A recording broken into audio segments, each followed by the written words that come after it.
بسم اللہ والصلاة والسلام علی رسول اللہ اما بعد۔ السلام علیکم ورحمۃ اللہ وبرکاتہ۔ محترم ناظرین، قرآن پاک میں اور مسنون دعاؤں میں اللہ رب العزت نے بہت زیادہ شفا رکھی ہے۔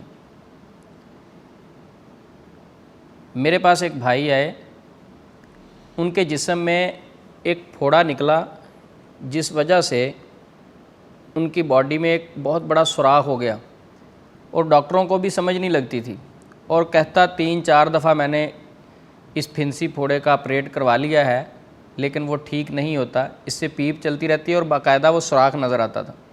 کہتا میں بہت پریشان ہوں، تو کیا روحانی حوالے سے کوئی دعا ایسی نہیں ملتی جو رسول اللہ صلی اللہ علیہ وسلم دم کیا کرتے تھے یا اپنی امت کو دم سکھایا ہو؟ تو رسول اللہ صلی اللہ علیہ وسلم کی سکھائی ہوئی ایک دعا مجھے یاد تھی جو کہ بخاری اور مسلم میں موجود ہے۔ میں نے اس بھائی کو وہ دعا پڑھنے کے لیے دیا۔ چند دنوں میں الحمدللہ اس نے محسوس کیا کہ وہ زخم خشک ہونا شروع ہو گیا۔ اب تو الحمدللہ وہ ٹھیک ہے، یہ کافی پرانی بات ہے۔ تو اس لیے میں نے یہ مناسب سمجھا کہ رسول اللہ صلی اللہ علیہ وسلم کی ایسی دعائیں ہمیں ذکر کرنی چاہیے اور ہمیں یاد بھی کرنی چاہیے، ہمارے بچوں کو یاد ہونی چاہیے، ہمیں یاد ہونی چاہیے۔ اور قرآن پاک میں ہمارا رب کہتا ہے شفا ہے، اور جس چیز کے متعلق رسول اللہ صلی اللہ علیہ وسلم نے فرما دیا ہو ہم تو شک بھی نہیں کر سکتے۔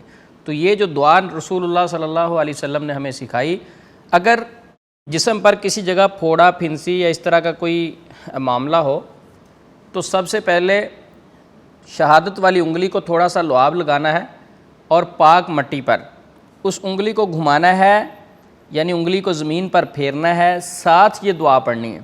دعا کیا ہے؟ بسم اللہ تربت ارضنا بریقت بعضنا یشفى سقیمنا باذن ربنا۔ یہ دعا 3 مرتبہ دہرانی ہے۔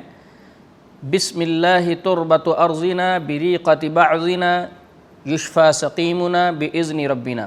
یہ دعا پڑھ کے 3 مرتبہ اس متاثرہ حصے پر خود دم کریں، اور دن میں 3-4 مرتبہ یہ دم کریں۔ انشاءاللہ چند دنوں میں اگر پھوڑا، پھنسی ایسی کوئی چیز ہے آپ افاقہ محسوس کریں گے۔